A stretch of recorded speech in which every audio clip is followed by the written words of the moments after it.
Silver guardian in the night, casting dreams in silvery light. Mystic orb, so bold, so bright, guides us softly till morning light. Did this one come through clearly for you? All right, I'll count us down in 3, 2. Hey, welcome back, everybody, for another episode of Turn the Lens. I'm your host, Jeff Frick, and we're going to go back to ChatGPT. You know, we had a discussion a couple episodes ago really around statelessness and how we can influence the model, especially if you got your own open ChatGPT and you wanted to customize it. Today, I want to go a little different direction and talk about explainable AI, ethics in AI, and let's just see where we go. I got a little bit different setup today. We've got a microphone dedicated to ChatGPT, so it's a little bit further away. So let's check in. Hello, ChatGPT. How are you doing today?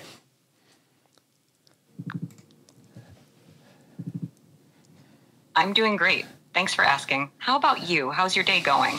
I'm good. I wanted to welcome you back to another episode of Turn the Lens, although I did notice setting up for this that it sounds like you guys are often busy in the middle of the weekday.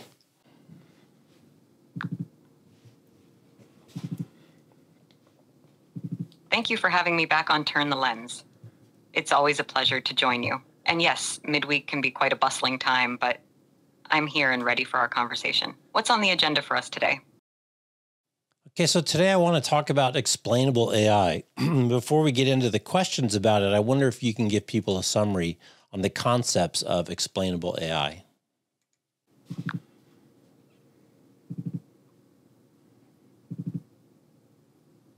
Sure, I'd be happy to explain. Explainable AI, often abbreviated as XAI, refers to methods and techniques in the field of artificial intelligence that provide more clarity on how AI models make their decisions. The idea is to make the inner workings of AI systems more transparent and understandable to humans. This is important for several reasons. 1, trust.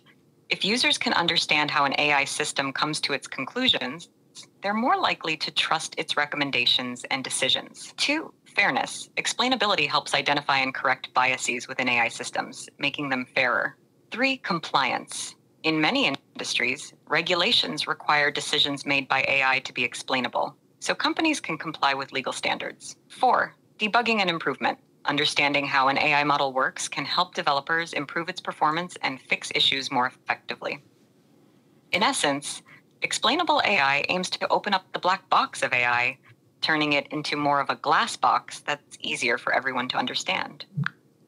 Okay, so I get that as a concept, but what I don't understand in practical reality is that these models are so large, they're adapting all the time, the data is changing all the time, and as you've said before, you're generating new content. You're not retrieving something that would have an easy audit trail. So how do you deal with something like audit trail? How do we approach this problem?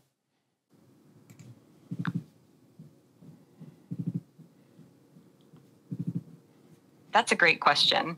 And you've touched on one of the core challenges in making AI, especially large models, explainable and auditable. Given their complexity and dynamic nature, here are a few approaches to tackle this. 1, simplified models for explanation.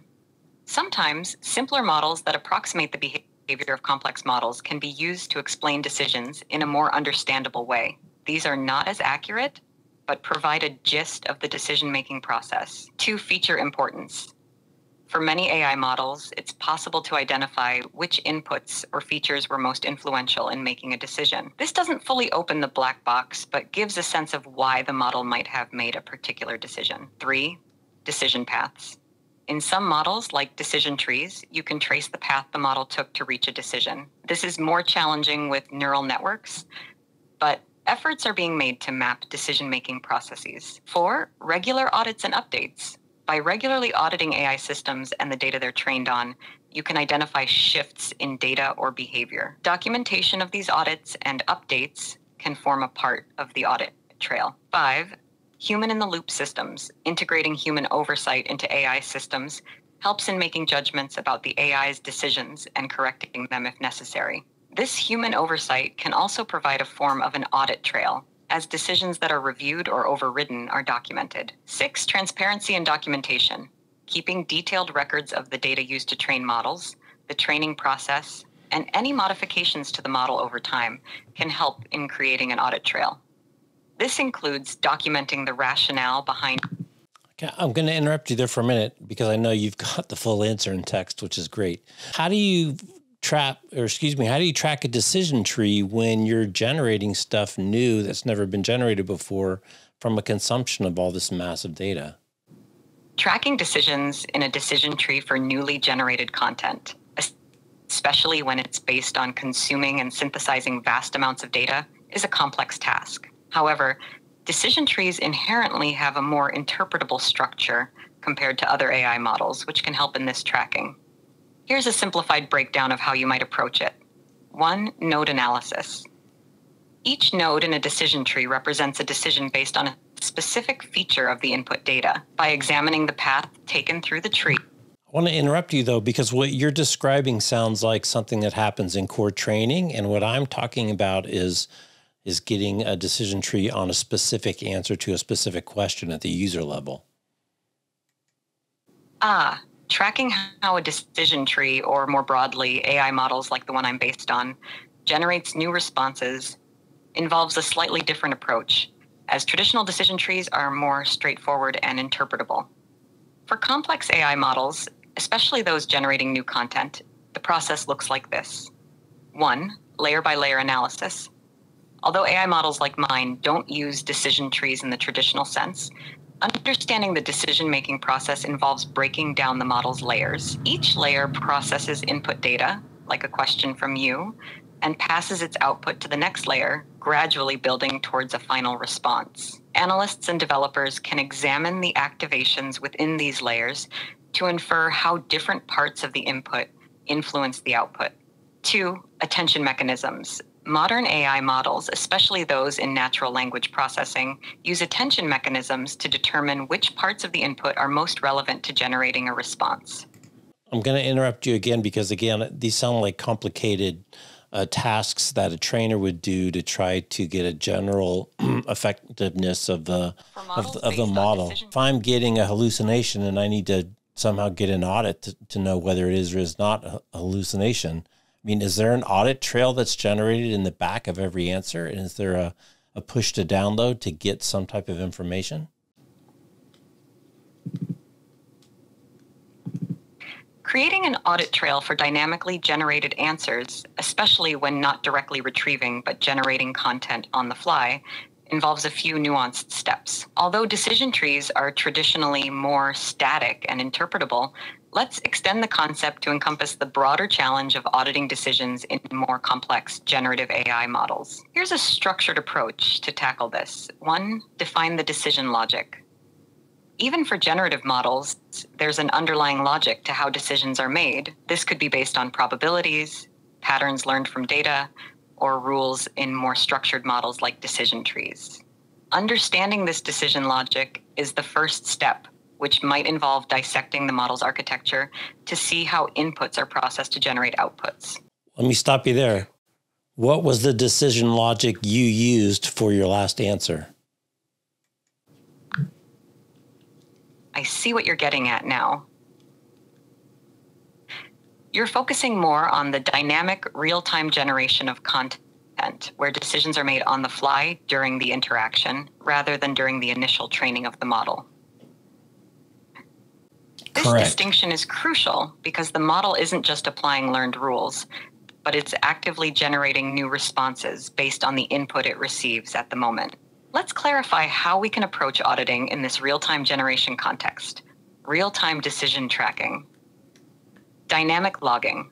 Implement dynamic logging mechanisms that capture decisions as they happen. This involves recording the input, the model's immediate response to that input, and any intermediate steps the model takes as it generates the output. This real-time logging is more challenging because it requires the system to capture and document processes as they occur, without significantly impacting performance. 2, explainability at interaction level. Utilize explainability techniques that can operate at the interaction level. This means applying tools or methods that can provide insights into why the model generated a specific response to a specific input in real time. It could involve simpler, more interpretable models that run in parallel to provide a shadow explanation of decisions. 3, anomaly detection for unexpected outputs. Set up systems that automatically flag unexpected or anomalous outputs. This can help in auditing by identifying instances where the model's real-time generation deviates significantly from expected patterns, prompting a closer examination. 4, user feedback loop. Incorporate mechanisms for immediate user feedback on generated content. Again, I'm going to pause you because I know you have the whole answer typed out. I think we lost our connection again. Start from scratch.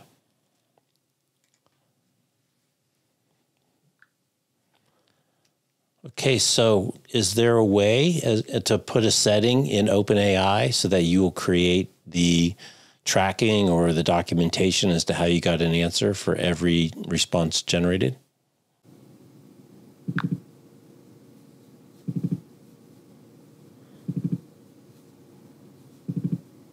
No. There isn't a setting in OpenAI that automatically creates and shows the documentation of how an answer was derived for every response generated.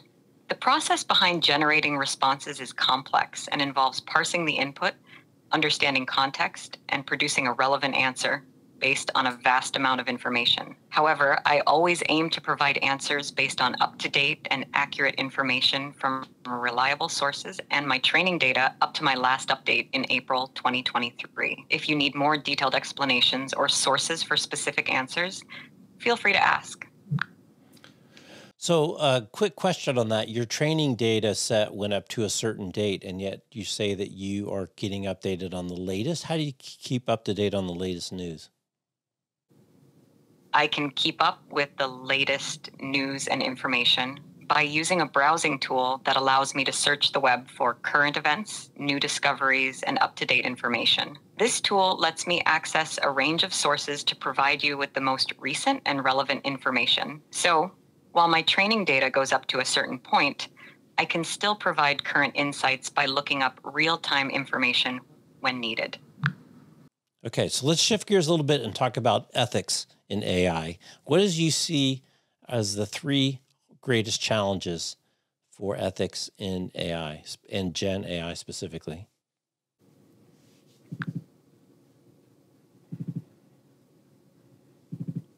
Ethics in generative AI, like in other areas of artificial intelligence, involves several key challenges that are central to its development and deployment. Here are 3 significant ones. 1, bias and fairness. Generative AI systems can inadvertently perpetuate or even exacerbate biases present in their training data. Ensuring these systems are fair and do not discriminate against any group of people is a major challenge. This involves identifying and mitigating biases in the data sets they're trained on and the algorithms themselves. 2, privacy and data security. Generative AI systems often require access to vast amounts of data, which can include sensitive information. Protecting this data and ensuring the privacy of individuals is crucial. There's also the challenge of generating new content that respects privacy and doesn't inadvertently reveal personal data. 3, misuse and accountability.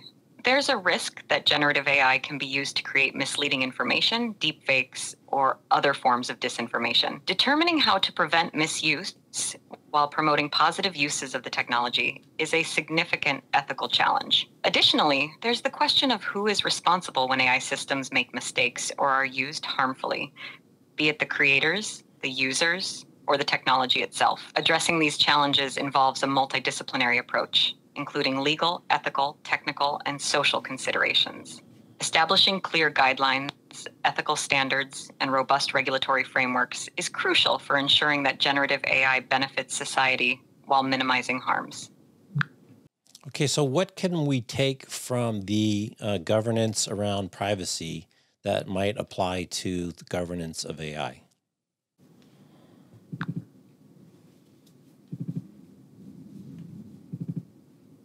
Learning from the governance of privacy to apply to AI governance offers valuable insights, especially as both domains face challenges related to data management, ethical considerations, and societal impact. Here are a few key takeaways. 1, transparency.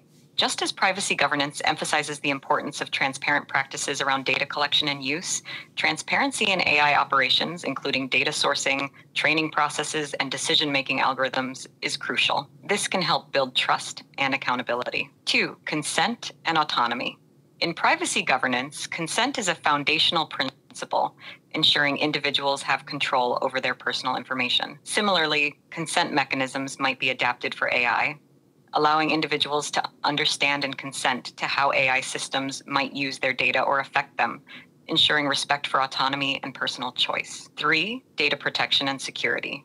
The rigorous data protection measures employed in privacy governance can be extended to AI, safeguarding the data used in training and operation of AI systems against breaches and misuse. This includes techniques for anonymization, encryption, and secure data storage. 4. Ethical frameworks. The development of ethical frameworks in privacy governance, which address concerns such as fairness, non-discrimination, and human rights, can be mirrored in AI governance. These frameworks can guide the ethical development, deployment, and use of AI technologies. 5. Regulatory compliance and oversight. Privacy laws and regulations, such as GDPR in the European Union, provide a model for how AI could be regulated. This includes establishing clear standards, oversight bodies, and mechanisms for enforcement to ensure compliance and protect individuals' rights. 6. Unfortunately, I think the lessons we learned there are hard. It's not easy to do. I want to shift gears to talk about hallucinations. It's easy to pick out... Talking about hallucinations in AI, which often means instances where an AI system... Okay, so here's my question. If it's a topic that I am familiar with, it is easy to find the hallucinations and also assess the value or the potential harm in that hallucination. How do I increase the probability of identifying errors in hallucinations on topics I'm less familiar with?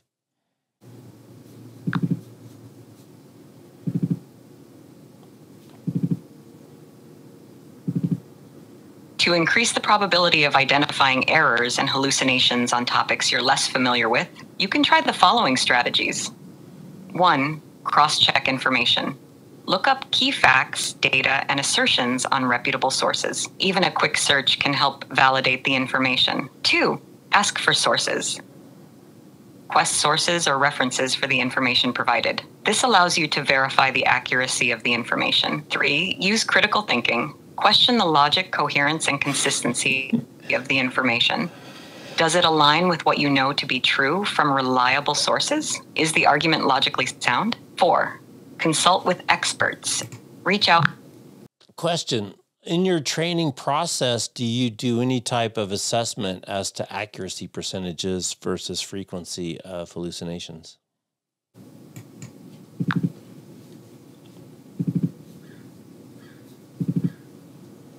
In the development and training process of models like me, developers do focus on assessing accuracy and reducing the frequency of inaccuracies or hallucinations. While I don't have access to the specific methods or results of these assessments due to my design, I can tell you about the general approaches used.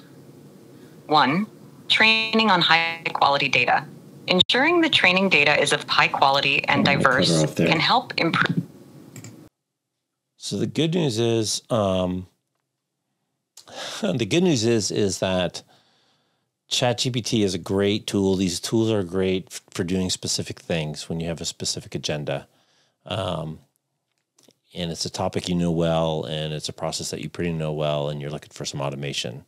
There's a real danger still, and every time I dig deep, I just get more confused and more, concerned about how you possibly unpack these things. And all those answers to me are not very satisfactory. I don't think, I think the lessons from regulation and governance around security, especially here in the States, and the inconsistency does not bode well, especially at the pace of the innovation that this stuff is going.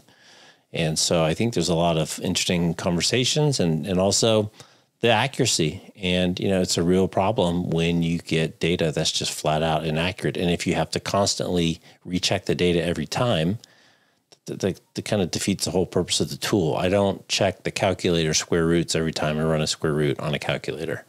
I assume it's correct. And it's a real danger if we can't assume that the answers are correct. And again, if it's a small hallucination and you know the topic well and you can assess whether that's a really important thing or not, that's one thing. But when it's a topic slightly adjacent to what you know well, or an area slightly adjacent to what you know well, if you got to go back and double check everything, then what's the point? So anyway, we'll continue this exploration. I've got a whole nother kind of questions in line, more of a fun task for our next episode. So we will sign out for now. Thanks for watching, and we'll catch you next time. Thanks for listening on the podcast. Take care. Hey, Jeff Frick here. I'm finishing up editing this interview with ChatGPT, and I just had a couple thoughts. First off, if you watched the last episode, ChatGPT answers the questions first in the form of text, and then it reads the text, reads me back the answer. That way, if I want to interrupt the answer in process on the read back, the full answer is there in the text. And so I just want to remind everybody the full questions and answers, the text, the prompts are all going to be up on turnthelenspodcast.com on the episode page, because there are some great answers. There are some good frameworks in terms of the way to structure conversations around ethics and around things we can learn from security, et cetera, et cetera. So all that will be on turnthelenspodcast.com. And just to confirm, yes, there's definitely some editing going on. Like last time, I had some connectivity issues. Sometimes it didn't hear a question, so I'd have to repeat it. So I had to try to clean it up for brevity and listenability and watchability. So once again, thanks for watching. Please do like, subscribe, and smash the notification bell on the platform of your choice. Drop a Spotify review. You know the drill. Really appreciate your community, and thanks for coming along with this on this journey with me. Talk to you later. Thanks. Bye-bye.